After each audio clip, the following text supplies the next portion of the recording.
So let's talk about the gap between the Premier League and the Championship.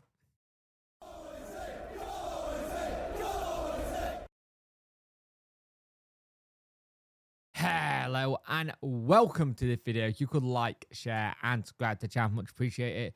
Like help the algorithm, sharing gets in front of people's faces, and subscribing let me know you that like the channel. Hit that notification bell to let you know when videos go live. There might be a live stream tonight, there might not be. It's going to be a little bit hit and miss to see what happens.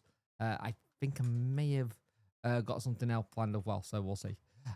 So what I want to talk about today is the fact that when they've been in the Championship, I feel like the Championship to Premier League gap is getting bigger for a lot of clubs. On a rare occasion, you get it where the clubs that went up don't all go back down. It's very rare. But 9 times out of 10, that is what happens. Look at this season. All the clubs that went up have come straight back down again.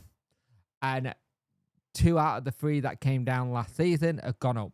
You always get the outlier when it comes to the playoff. Yesterday, with the outlier was Sunderland.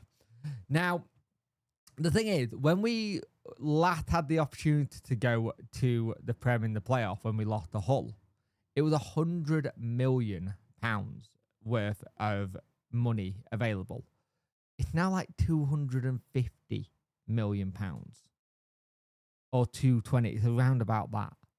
And it's ridiculous how big the gap is now, because you either have to spend a lot of money and put yourself at risk at FFP, go about it the way Sunderland have, and I think the Sunderland model is very clever, but with the Sunderland model, there are risks to it as well, because you have to be patient in young players and making sure the young player can do well. And you've also got the other thing, if offers come in, you have to then accept it to then reinvest. I like that model. Don't get me wrong. I like that model. The lad who scored for them to get the winner, he's going to Brighton for 10 million. Good bit of business. Comfort, it'll look good on the books of PSR. And that's the thing, you got PSR, you got financial fair play. Trying to stick in that budget and that limit can be quite difficult if you go, right, we're just going to go for broke and go for it. Look at someone like Bristol City. Bristol City did not sign anybody in the January transfer window, and they made a point to saying, this is the reason why we're not signing anyone. X, Y, and Z. We don't want to risk ourselves. We know what our finances are. This is what we're sticking to. You look at the whole situation with parachute payments. I hate parachute payments because it then had the gulf between the teams that had just come down. The gulf between everyone else is then again bigger.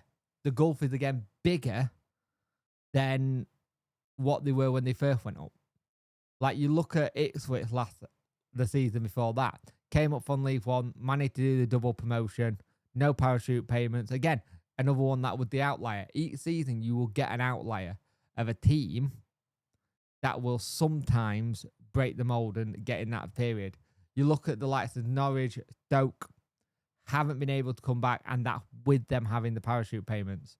So you've got to make sure you spend the parachute payment well. And a lot of times, some of them don't. And we've seen that time and time again. I just start to think that the gap between the Championship and Premiership, it's like it's its own mini league again. So it's like there's a little gap in between the Prem and the Champ. If you manage to get in that little bit and manage to, like, say, an AFC Bournemouth, where you can survive, or a Forest, you can quite easily do okay in the Premier League and stay there for a while. The issue is once you're there, is making sure that you can keep up with everyone else in the league. Luckily, the money that you get each year on year in the Prem will go up and will be much better. But I just feel to get there, teams do the risk and reward, and then you see it where they've gone for it and then it failed. Like, I'm not going to use them too much as an example because I don't think they properly went for it. But Hull, the season before, they were 7th. They sacked the manager. Mental run club, by the way. HTC had done an excellent video on them again. His club. Really interesting. But this season, they're in 21st. 49 points. On the brink of nearly going down. You look at the teams that have got mid-table. Middlesbrough, you were expecting probably to have a playoff push. West Brom, playoff push. Blackburn Rovers nearly got one. Norwich, you always think will be in and around it. Stoke over the last couple of years have been closer to the bottom than they have going for playoff spot. And you look at the likes of Norwich, Stoke, Luton came down, had parachute money, didn't spend it wisely. It looked like a lot of their money gone straight into their stadium plans. Leeds, Burnley, Sunderland. I think you'd probably see out of all three of them, Leeds will probably be the one that are able to be a little bit more comfortable in the Prem. Burnley at a push. I don't know about Sunderland yet. Sunderland, the wild card. But I just feel like the gap between the two each season gets further and further away. And you either have to be really lucky and do it the way in the playoffs and be able to be that good at the football you play to be able to get yourself there. Because if you look at Sunderland, Sunderland have been in the playoff for ages. They're on 76 points, Coventry on 69. They've been there and in and around it for ages. Their record going into playoffs was they lost the last 5. So let's have a discussion in the comment section. How would you improve the gap from Championship to Premier League? I personally am not a fan of having 2 separate sporting bodies, i.e. the Premier League and the FL. I'd rather go in a kind of German way, Bundesliga 1, 2, 3, that kind of way. And just go Premier League 1, Premier League, then Premier League 1, 2, 3, that similar thing. I know people won't like that.